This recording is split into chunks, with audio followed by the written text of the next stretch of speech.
Part 2. The First Air Service, 1949 to 1953.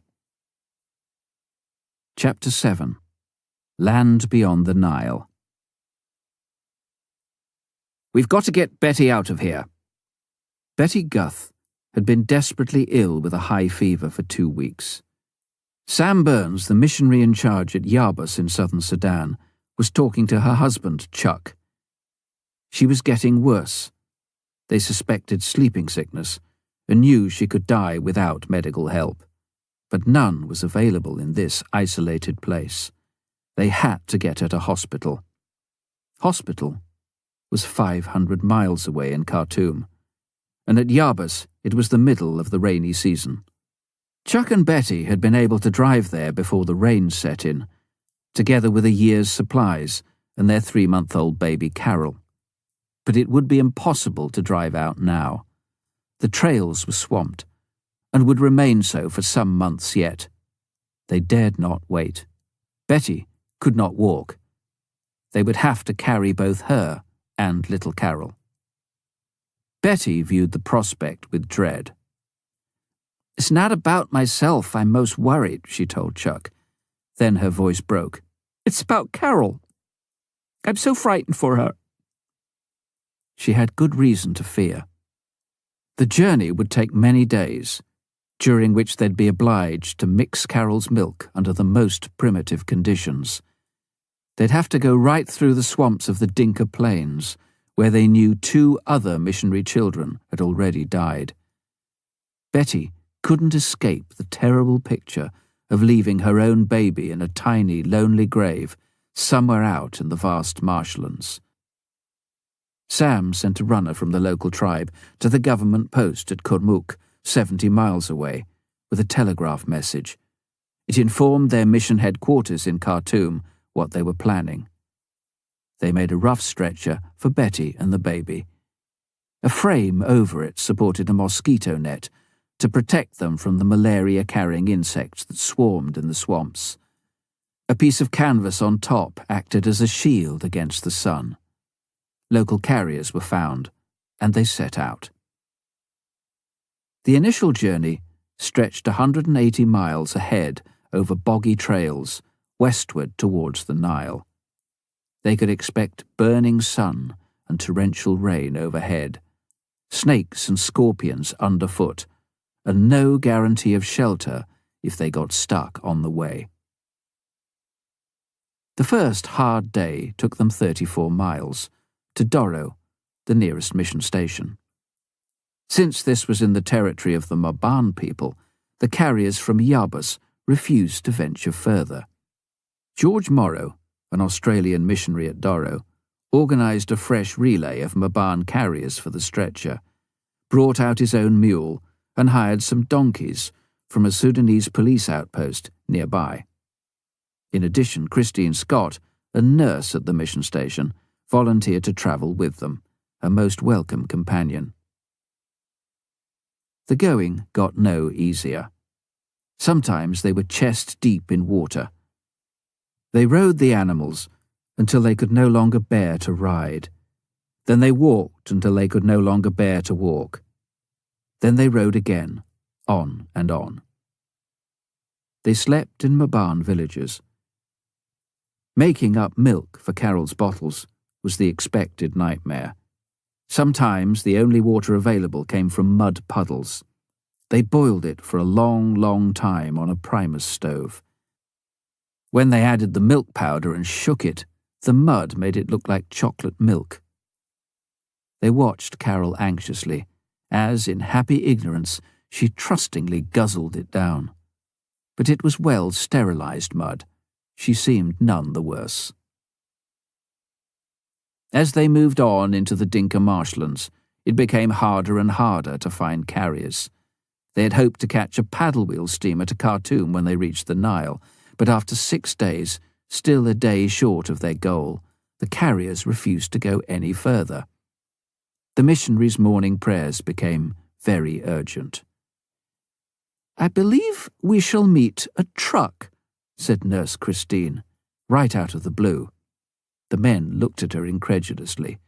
A truck? in that swampy plain? One answer to their prayers came at once, however, as 4 of the tall Dinkas announced they had changed their minds. They would carry the bed, after all. So they plodded on through the rising heat and humidity, the tall swamp grass often right above their heads. Suddenly, Chuck stopped. "Do you hear that? What is it?" It was the sound of a truck engine, distant but unmistakable. They pushed their way as fast as they could through the long grass in the direction of the sound. They reached the truck in 20 minutes. To their amazement, they recognized it, as well as the tall figure of Stan Macmillan, a missionary from the station on the Nile at Malut, which they were trying so hard to reach. Their message to Khartoum had been relayed to him, and he had set out to look for them. Prevented by swamp from getting any further, he'd waited a day and a half to see if they appeared, running the engine at intervals to keep it in starting order. He interrupted the excited explanations. "The postboat comes today. We could miss it if we don't hurry." The 25-mile dash to Malut was the worst Betty and Chuck had ever experienced. Bumping over high tufts of grass and swerving around pools of water, Stan drove as fast as he dared. Mercifully, their pith helmets saved them from injury as their heads kept bumping the cab roof. They arrived at Malut, completely exhausted, dirty and unkempt, with just time for a wash and a meal before a distant horn blast signalled the arrival of the steamer. Aboard it, they could rest at last. It was dry, there was food, there was a place to sleep. 2 days on the river brought them to Kosti, the railhead, 180 miles south of Khartoum. A further hot day's journey by train brought them at last to the capital. From Yabus to Khartoum had taken 10 days.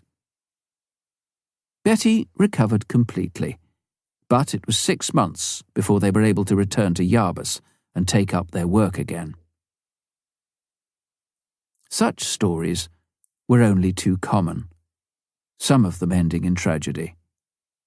They made missions, as well as the Sudan government, reluctant to allow people to work in such remote situations. A better means of getting in and out was essential. I felt a great peace at last when we returned to the Sudan. Here, there was no question about the need for MAF. The previous 2 years had not been just a blind alley. They'd been a preparation. Getting an air service started in the Sudan took us months. First, government permission had to be obtained from the Civil Aviation Department. The British, who ran it, kept a tight control. They needed to, in a country 10 times the size of Britain, only sparsely dotted with officials. We were happy to find that we were given permission promptly enough for an initial survey, but we were warned that any subsequent permit for regular operations would depend on the outcome of it, and also that such a permit would require approval on a stricter basis. We were to report back after our survey. One of our first tasks was to find suitable airstrip sites. South Sudan is very flat. That helped, but the swamps did not. At each mission station, we had to seek an area slightly higher or drier than the surrounding waterlogged country, preferably with a soil a little better than the pure clay cotton soil covering most of the region, and which was rock hard in the dry season and treacherously soft in the rains. The first of our journeys was to the very area in which Yabus lay. We flew in the Rapide to Rosaires, a remote trading town 350 miles southeast of Khartoum, landing in a temperature of 40 degrees centigrade. The small government airstrip was surrounded by tall, tinder-dry grass. It would be easy for a bushfire to start, and our wood and fabric Rapide was highly flammable, so we parked it as far from the grass as possible and left a Sudanese policeman to guard it. From there we travelled by truck and car, with Dr. Malcolm Forsberg, who'd come with us. He was the Sudan Interior Mission local field leader, known to his friends as Mal. The dry season trails, though rough, would be passable. This was the good time to travel. With our food, water bottles and bedrolls, we crossed the Blue Nile on a local barge. On the far side, we boarded a battered trader's truck, carrying sacks of onions to an outpost called Kurmuk, 100 miles further south and close to the western mountains of Ethiopia. Kurmuk was also on the edge of a far-reaching, desolate area of southeastern Sudan, which Mal had christened evocatively the land beyond the Nile. George Morrow arrived in Kurmuk from Doro to pick us up. His Ford truck bumped us through grassland and thorn trees for a couple of hours to the first of the mission stations we were to visit. This was Shali el-Fil, among the Uduk tribe. Jolie! Jolie! The short, very black Uduk people were running to welcome Mal. The men were carrying spears and bows and arrows. The women came with their babies on their backs, supported there by a strip of wood. These friendly people had been classified by Western anthropologists as some of the most primitive in Africa. They clasped the middle finger of Malcolm's hand between the thumb and fingers of their own, which they clicked as they drew them away. It was their distinctive, tribal greeting. Their cry of Jolie, however, was not their tribal hello, but the name they had given to Mal. His eldest child was a boy called Lee. According to Uduk custom, a parent took the name of his first son, so Mal was the father of Lee. In Uduk, Jolie. Mal, an American of Swedish parentage with his wife Enid, had pioneered missionary work amongst them. When they came to Shali, they learned the Uduk language and started on translation. Things had been far from easy at the beginning. Living conditions had been hard. Lee had become ill and almost died. The people had been unresponsive and ridden with superstition.